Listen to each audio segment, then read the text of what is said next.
Welcome to Hoyt's Bowhunting Whitetails. We're at the farm today and we've been doing a little bit of shed hunting, and we did find this one. We're hunting, we found him on this food plot where we hunted a lot last fall. This was a buck that we filmed, I can't remember, it was late in December I think, but I had a lot of trail camera pictures of him, and I think he's a fairly mature deer. He was last year, so he should be a pretty good target for this year. I'm sure that either one of us would be happy to shoot this buck. Hoyt's Bowhunting Whitetails is brought to you by Redneck Blinds, Day 6 Arrows, Code of Silence Apparel, HuntStand Pro Whitetail, Fuse Accessories, and Hoyt. Today we really want to talk about topographic maps, how to read them, and how to make sense out of all of those squiggly lines. This is a topic that really helps a bow hunter to hit the ground running on a new property, and can even help you on spots that you've hunted for years to find maybe that big picture strategy when you're looking at it, like how do I sneak in and out of there. You can use some of the terrain features, but really we're going to focus on how the deer relate to various terrain features. So I mean, if you look around us, I mean, there's plenty of terrain features here. So we don't have any lack of hills and valleys and ditches and ridge tops and saddles. All those things come into play when you're planning your hunting strategy. So let's start with ditches. And every line on a topographic map is connected to other spots on that property of the same elevation above sea level. So let's say you pull up the Topo map and it says 950. Well, that's 950 feet above sea level. Every spot along that line is that height. So you can see when the lines start stacking up, you can almost visualize the three-dimensional picture of that property. Mm-hmm. And the closer together they are, the steeper it is. And obviously, you know, you can tell depth by the number of lines. The scale of the topo map is really going to be, you have to determine that with each map. But if you look at the ones that are marked with a number, and then you go to the next one that's marked with a number, then you count the lines in between, you're going to find that most maps are probably 10 feet, I'm guessing, of graduation from one contour line to the next. So let's get back to these ditches. Anytime you see a sharp pointed line, you know, where it goes up, makes a sharp turn, and then, you know, returns back on itself, especially when you start stacking those up, you know, one next to the other, those are ditches or draws running up the side of a slope. So if you visualize that, you can see, you know, you go around the slope and then turn and come back. Well, that's that sharp corner in the topographic map. So anytime you see those, that's usually something to key in on. I like to hunt the tops of those generally. You know, if it's a ridge top above it, then that terrain feature will compress the movement of the deer during the rut through that bedding area up on top. And if they're really steep and deep, you'll see the lines are close together, and the deer probably aren't crossing those. So that would make another funnel where they're going around the top of it. Another feature that's really common would be just the ridges themselves. And you'll see, you know, we talked about bedding points a few weeks back. And if you look at the topo map, you can see where the lines go out and make this big, you know, elongated U shape. And that's what you're seeing is that point, that bedding point. And the closer the lines are together, obviously the steeper it is, you know, dropping off on the edge of it. Those are always key points too to look at, because that's, you know, when you find spots where the deer bed, those can be really good locations for a tree stand during the rut too. Would the deer like the bedding points that have steeper drops, I'd assume, because it's harder for things to sneak up on them from behind or something like that? Yeah, they do, and they like to bed high. So I think the more lines there are and the closer they are together, it just implies that that point is higher, and that puts them in a really good position, you know, strategically, because like you said, it's really hard for something to sneak up on them from below. And if they got the wind at their back, nothing can sneak up on them from that direction too. Right. So you'll see a lot of beds in those spots. So I'm always keying on those big, long, U-shaped contour lines that depict the bedding points. And then you'll see where you just have the lines that are parallel and stacked next to each other. Those are just the traditional ridges. Like it just goes up, crests over, and then drops back down the other side. Those are pretty easy to see too.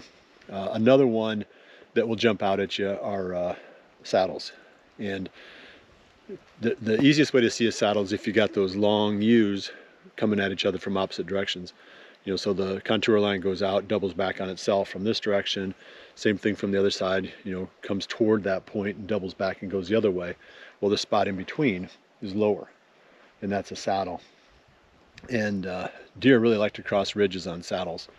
Even when bucks are side hilling on one side of the ridge, they'll a lot of times cross over to the other side if they're going to, using that saddle. So those are terrain features to look for. Anytime you see those, you should really pay close attention to it. Probably, I mean, so far we've talked about all spots where you could just put a tree stand without hardly even scouting it. Mm-hmm. You know, there are locations that you'd say, these are going to be good almost no matter what.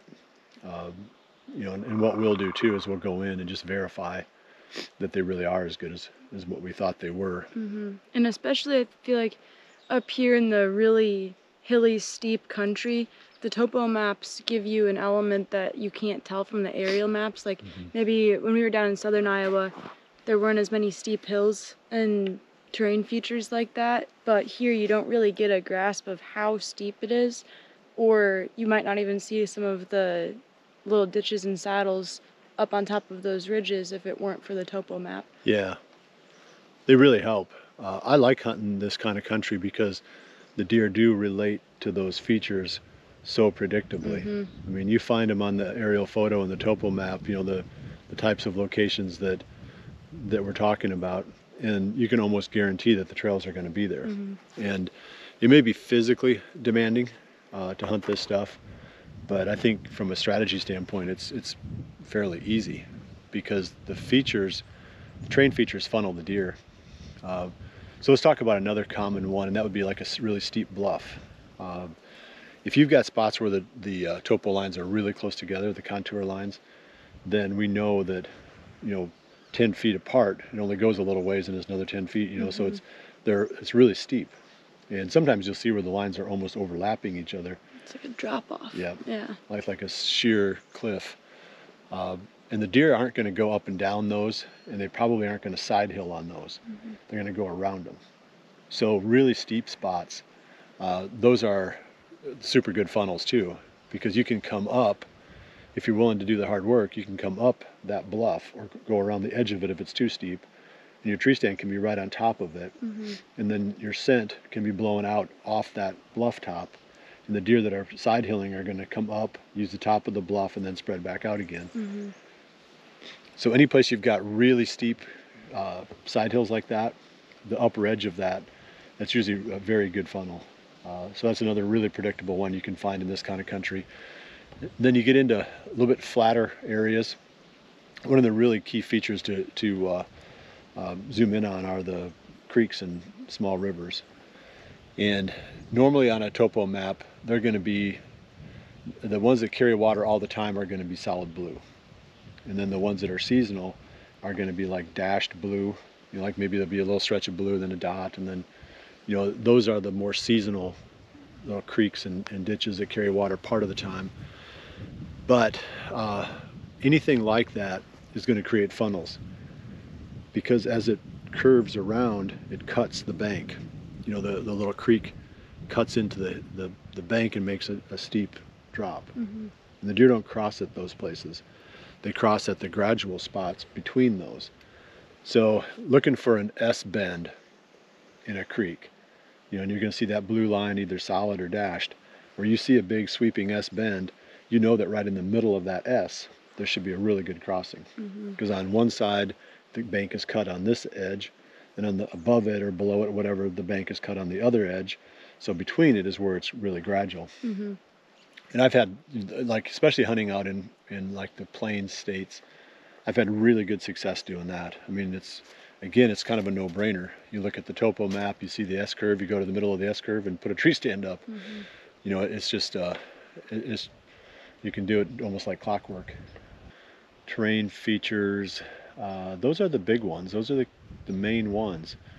I like to use the low spots for entry and exit, you know, and you can see that again, you know, those ditches and draws, they pop out of there. Ditches are probably, we talked about it a couple weeks ago, they're probably one of the easiest spots to find and hunt in any area with, you know, a lot of terrain. So key in on those. If you look at spots that are a long ways, where it's a long ways between the contour lines, that means that it's flat in those spots, or pretty flat. And if you find that on a slope, that would be a bench. And the deer really love to travel. They like to take side hills on a bench. The only downside is it's pretty tough to hunt those spots, you know, because the wind always seems to swirl in those places. But it would tell you a really obvious spot where deer are bedding and where they're traveling is on that bench. But you get up on tops of ridges and you get on in the valleys, and you can find the flat spots where you might be able to plant a food plot. That's going to be obvious too, because it's going to be a long ways between the contour lines. Can you think of anything else? Any questions? I don't think so.